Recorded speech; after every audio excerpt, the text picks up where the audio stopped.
नमस्कार, बहुत स्वागत है आपका।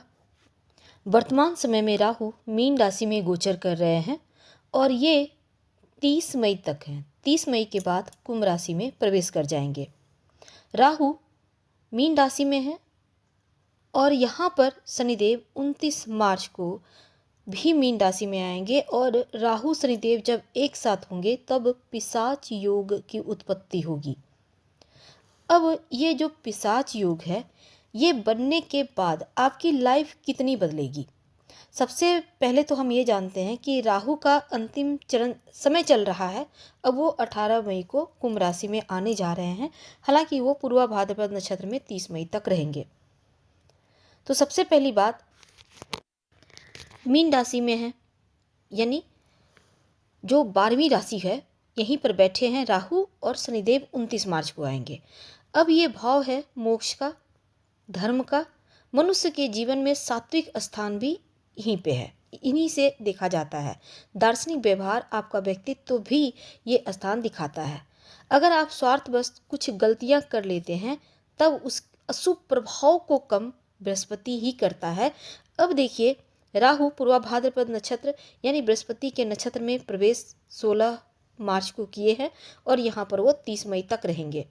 लेकिन जब शनिदेव 29 मार्च को राहु के साथ आ जाएंगे तब पिशाच योग बनेगा। अब ये पिशाच योग जो है, लॉटरी, जुआ, सट्टा, शेयर मार्केट में अगर आप पैसा लगा रहे हैं, अगर आप फिल्म, मीडिया या किसी नशे के कारोबार से जुड़े हैं, दवाइयों के कारोबार से जुड़े हैं या फिर टेक्नोलॉजी के क्षेत्र से जुड़े हैं, तब ऐसी स्थिति में आपको लाभ होने की संभावना दिखेगा या बन जाएगा। राहु स्वयं की इच्छाओं को तो बढ़ाता है और इच्छा को भड़काता भी है, आपको उन चीज़ों को प्राप्त करने की तरफ ले जाता है। और प्रशासनिक क्षेत्र से जुड़े हुए जो लोग हैं, राजनीतिक क्षेत्र से जुड़े हैं, उनके लिए भी ये योग बहुत महत्वपूर्ण हो जाता है। तो इसमें सबसे बड़ी बात होगी कि राहु का जो अशुभ प्रभाव है वो कम होगा, क्योंकि वो देवगुरु बृहस्पति के नक्षत्र में आ गए हैं और राहु खुद देवगुरु बृहस्पति की राशि में भी बैठे हैं। इसलिए अब अशुभ प्रभाव कम होकर शुभ प्रभाव आपको देंगे। दुखों की मुक्ति का ये वक्त कह सकते हैं। इसलिए पिशाच योग बन के भी ये योग भंग होता नजर आएगा, यानी उनका नकारात्मक प्रभाव थोड़ा कम पड़ेगा। धनु राशि वालों के लिए राहु और शनिदेव का पिशाच योग आपके चतुर्थ भाव में घटित होगा और बहुत कुछ बदलेगा। इन 2 महीनों में आप अपने संतान को लेकर, लव रिलेशनशिप को लेकर जो बहुत ज़्यादा आप एकदम से मोहित हो गए थे, बहुत ज़्यादा खर्च कर रहे थे लव के ऊपर, बच्चों के ऊपर, या ऐसा कह सकते हैं कि आप अगर गलत सही तरीके से डिसीजन नहीं ले पा रहे थे, गलत अफेयर में पड़े हुए थे, इन चीज़ों से बाहर निकलिएगा।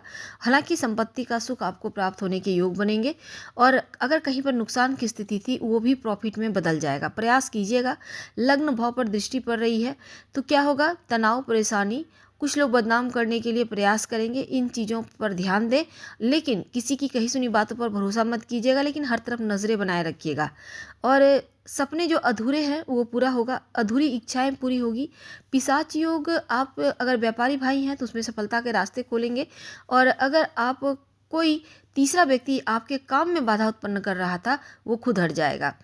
तो इसमें मोह माया और अति के चक्कर से बाहर निकलिएगा। अगर वैवाहिक जीवन में है, रिश्तों में थोड़ा सा गड़बड़ चल रहा था तो आप दोबारा सोचने का प्रयास करेंगे। हालांकि कर्ज मुक्ति के योग बनेंगे आपके लिए और सबसे पावरफुल ये है कि नौकरी, जॉब प्राप्ति के योग बनेंगे। व्यापार में आपका सुधार होगा और अभी तक जो पैसे खर्च की स्थिति बार बार थी, पैसा खर्च हो ही जा रहा था बेतहासा, उसमें कमी आएगी। वैसे तो आपके ऊपर शनिदेव की ढैया भी शुरू हो रही है और 29 मार्च से ढैया का प्रभाव भी साथ ही साथ चलेगा और ये पिशाच योग भी। थोड़ा संभल के रहना होगा। रोज शाम में ओम संग शनिचराय नमः का जप करें और साथ ही शिव जी की आराधना करें ताकि ये पिशाच योग भंग हो सके। तो अब देखिए, विजय श्री मिलेगी कोर्ट कचहरी मुकदमों के मामलों में। वैवाहिक जीवन में जो मतभेद था वो समाप्त होगा। और एक और चीज़ है कि इसमें आपके अंदर कॉन्फिडेंस लेवल बढ़ेगा, हिम्मत बढ़ेगी। आप जो प्रयास कर रहे हैं उसमें आपको सफलता मिलेगी, हर एक चीज़ प्राप्ति होगी। संपत्ति अचानक से आपका बनेगा, पैसा का जो नुकसान था वो भी समाप्त हो जाएगा, वैल्यू आपका बढ़ेगा।